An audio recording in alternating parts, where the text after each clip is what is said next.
Everyone, I'm going to quickly show you today how to make a paper mache donut. We're actually going to be using plaster gauze instead of traditional paper mache.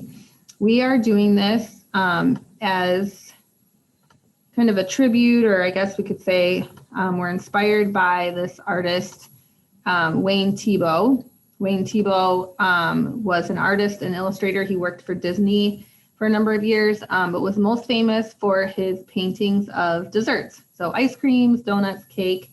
And Wayne Thiebaud passed away this past Christmas Day, but he was 100 years old and had a very long career making art. So you can see his paintings here of some donuts. And then here's another one. Some of them look so realistic.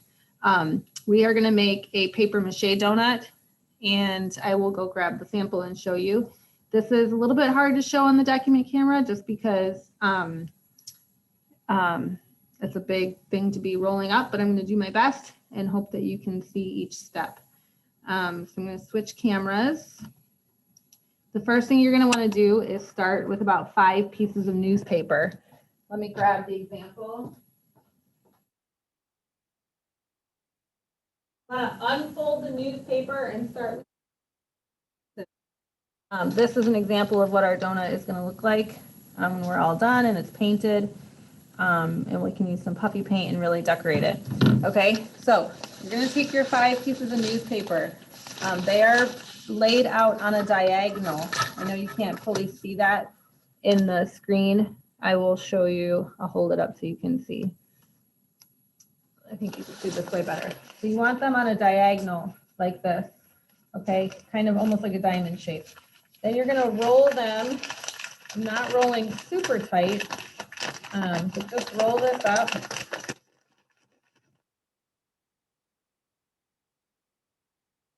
Okay, and then I am including some masking tape with this project. You want to tape this down so it stays put. And then you're going to roll it up into a donut shape. So I'm going to take the end with one hand, and I'm not going to keep it super tight as I roll around my finger because I want to make a larger donut. Depending on how tight you keep it to your finger, the more narrow your donut's going to be. So, or a bit smaller your donut's going to be. So I'm going to fold it until it's about like this, and then I got to tape that down again. I have some masking tape that I pre-tore and just taped it, just stuck it on the table so it's ready to go.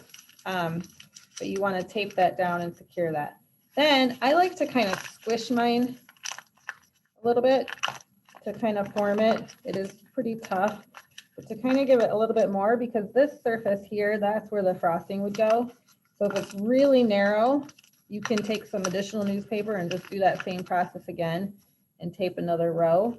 Otherwise, you want to just kind of squish it down to make it a little bit flatter so you have more surface for frosting on the front. If you want to do a filled donut, take, like with cream filled or whatever you want it to be, take some additional newspaper, wad it up into a ball and stick it here in the middle. Okay, but I'm going to demonstrate with this donut that has the hole in the middle. The next thing you want to do is cover the entire donut with masking tape.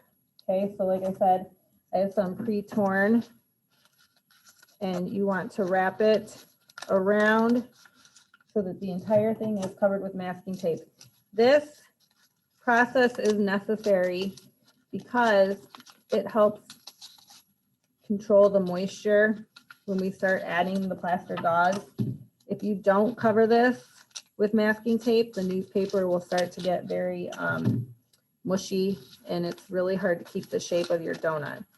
So this process does take a little while. So feel free to pause or fast forward the video or but I'm just going to go all the way around and make sure that the donut is fully covered with the masking tape. And it's going a little bit faster because I have some pre-torn, but I'm running out here. I'm going to tear some more. If you have a couple of little spaces here and there that don't have some, that's not a huge deal, but you really want a majority of this to be covered. And I ran out of tape, so I'm just going to tear off like a big long piece and then just tear smaller pieces and just stick them on the edge of the table so they're ready to go. Seems to work a little faster that way. It's a little bit hard to work with really long pieces because as you're wrapping them into the middle of the donut, they often tend to get stuck to each other, which can be really challenging, especially for younger students.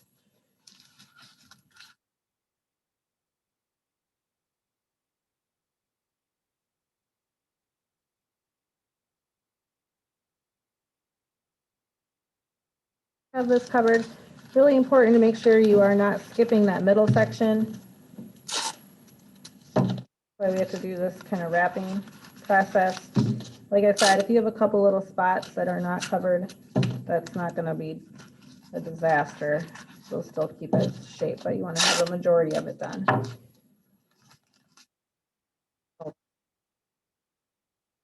Next thing we're going to do is we're going to cover this in plaster gauze. Okay, this is what the plaster gauze looks like.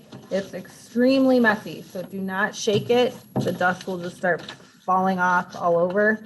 It's very, very messy. You also, if you have any asthma issues or anything, you might want to wear your mask while you're doing this. But you need the plaster gauze and you need a container of water. Okay. Definitely protect your work surface. It's going to get real messy.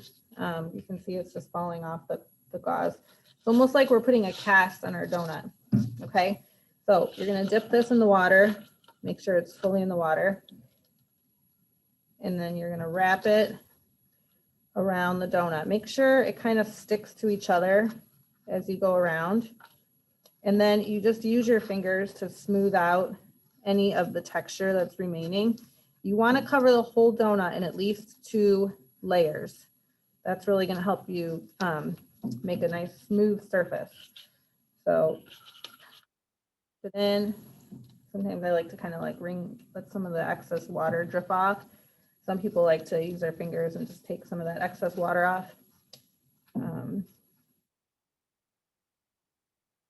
need to wrap the top, the bottom, the middle, the sides, every single inch of this thing you want to have covered.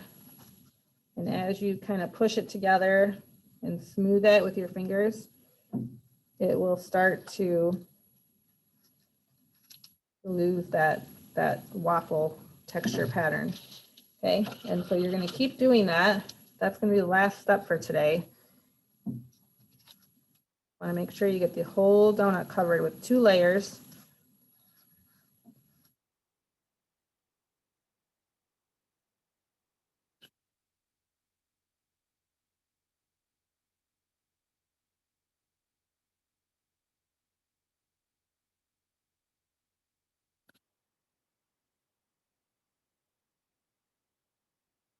And always, if you're really struggling to get rid of some of the little holes you see, like the little texture marks, you can also at the very end dip your hand, just 2 fingers in the water, kind of like we do with clay, and just smooth it out.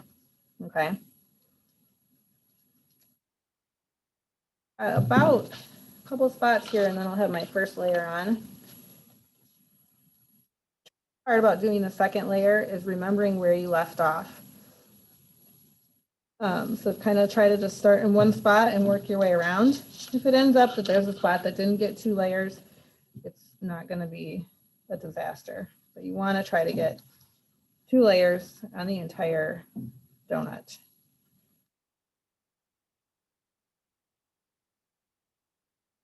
I should have right here, I think I've got my last spot. We are going to be painting these, but you can see my messy mat, like the color from those markers is coming off onto the donut. So if that bothers you, just use something like a white piece of paper or something, but we are going to paint these after, so it's not going to be a problem. Okay, put these last couple pieces on. You want to, now that you got this first layer on, go around the whole entire donut and do 1 more layer. Okay, all the way around one more time. I'm going to stop here. I want you to go around the whole thing 1 more time with 1 more layer. And then Just go over it with some water in your hands and just really make sure this is smoothed out to the best that you can. Remember, it's a donut, so it looks like, you know, it has some bumps and it looks like dough, right? So it doesn't matter if it's got those bumps in it. That looks like more of a natural donut, but just getting rid of that gauze texture. Okay, and so you just want to smooth this out. And this is about what you should have when you're done. You'll have the 2 layers of gauze, but that's about what it'll look like. And then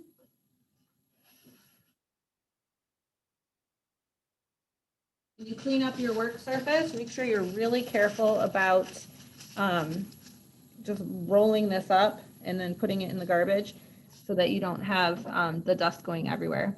And then I'll see you soon. We're gonna make a second video. We'll make a second project here next week showing how we are gonna paint the entire thing. Okay, have a great night.